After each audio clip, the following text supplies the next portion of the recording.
দীর্ঘ ১.৫ যুগের নির্বাসিত জীবনের অবসান ঘটিয়ে দেশে ফিরেছেন বিএনপির ভারপ্রাপ্ত চেয়ারম্যান তারেক রহমান। তার দেশে ফেরার খবর স্থান পেয়েছে আন্তর্জাতিক গণমাধ্যমে। ভারতীয় বিভিন্ন সংবাদ মাধ্যমেও এ খবর প্রকাশিত হয়েছে। ভারতীয় সংবাদ মাধ্যম এনডিটিভির প্রতিবেদনে বলা হয়েছে, ঢাকায় তারেক রহমানের বুলেট প্রুফ প্রবেশ, তাকে স্বাগত জানাতে লাখ লাখ জনতার ভিড়। প্রতিবেদনে আরও বলা হয়েছে, দীর্ঘ ১৭ বছর স্বেচ্ছা নির্বাসন শেষে যুক্তরাজ্য থেকে দেশে ফিরেছেন বাংলাদেশ জাতীয়তাবাদী দলের ভারপ্রাপ্ত চেয়ারম্যান তারেক রহমান। বৃহস্পতিবার ঢাকা পৌঁছালে তাকে স্বাগত জানাতে রাজধানীর বিভিন্ন সড়কে হাজার হাজার বিএনপি নেতাকর্মী ও সমর্থক জড়ো হন। ৬০ বছর বয়সী তারেক রহমান সাবেক প্রধানমন্ত্রী ও বিএনপি চেয়ারপারসন বেগম খালেদা জিয়ার জ্যেষ্ঠ পুত্র। আসন্ন ফেব্রুয়ারিতে অনুষ্ঠেয় জাতীয় সংসদ নির্বাচনকে সামনে রেখে তাকে প্রধানমন্ত্রী পদপ্রার্থী ও দলের অন্যতম শীর্ষ নেতা হিসেবে দেখা হচ্ছে। ৪ গুণ শক্তিশালী এনজাইম ও অধিক ফেনা সমৃদ্ধ অরিক্স সিলভার ওয়াশ মাত্র ৭০ টাকায়।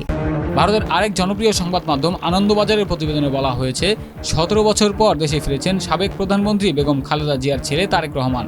১৮ মাস কারাবাসের পর ২০০৮ সালের ১১ সেপ্টেম্বর বাংলাদেশ ছেড়ে লন্ডনে পাড়ি দিয়েছিলেন তিনি।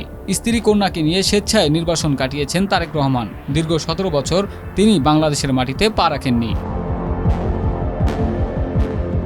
১/১১ নামে পরিচিত ২০০৭ সালের ১১ জানুয়ারি বাংলাদেশে জরুরি অবস্থা জারি করা হয়। এরপরই সেনা সমর্থিত তত্ত্বাবধায়ক সরকার ক্ষমতা নিলে তখন গ্রেপ্তার হন তারেক রহমান। ১৮ মাস জেলে থাকার পর ২০০৮ সালের ৩ সেপ্টেম্বর তিনি মুক্তি পান।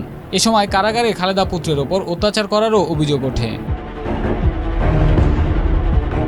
ভারতের আরেক সংবাদ মাধ্যম হিন্দুস্তান টাইমসে বলা হয়েছে, বাংলাদেশ জাতীয়তাবাদী দলের ভারপ্রাপ্ত চেয়ারম্যান তারেক রহমান ১৭ বছর পর যুক্তরাজ্যের লন্ডনে নির্বাসিত জীবন শেষে বৃহস্পতিবার ঢাকায় পৌঁছেছেন।